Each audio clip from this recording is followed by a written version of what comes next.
La Minute Business avec Financial, premier réseau international indépendant d'expertise comptable, d'audit et d'avocats d'affaires.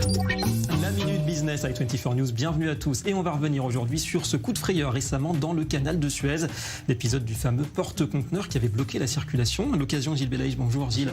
Notre expert vient de se souvenir de l'importance de cette voie commerciale essentielle de navigation qui raccourcit considérablement la route entre Europe et Asie. Tout à fait, 193 km de navigation qui permet d'éviter à des conteneurs de transport de faire quasiment le tour de l'Afrique et perdre 5 jours. On connaît l'importance économique de ces 5 jours pour l'ensemble de ces transports. C'est quasiment 11% du commerce mondial qui transite par le canal de Suez.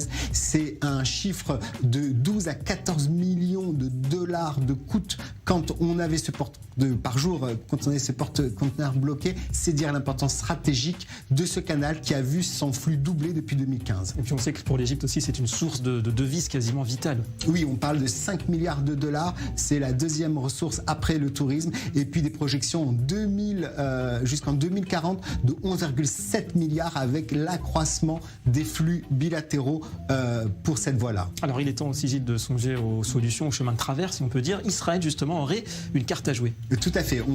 C'est un projet qui est assez ancestral depuis une quinzaine d'années, mais qui a vu le jour avec l'accord d'Abraham, qui permet maintenant de pouvoir penser sérieusement relier les ports d'Eilat, de Haïfa, la Jordanie, direction Riyad et Dubaï, et ainsi on va pouvoir alimenter les flux de transport, et ça c'est une chance incroyable. Israël, pourquoi pas, carrefour commercial. Merci beaucoup Gilles, et à demain.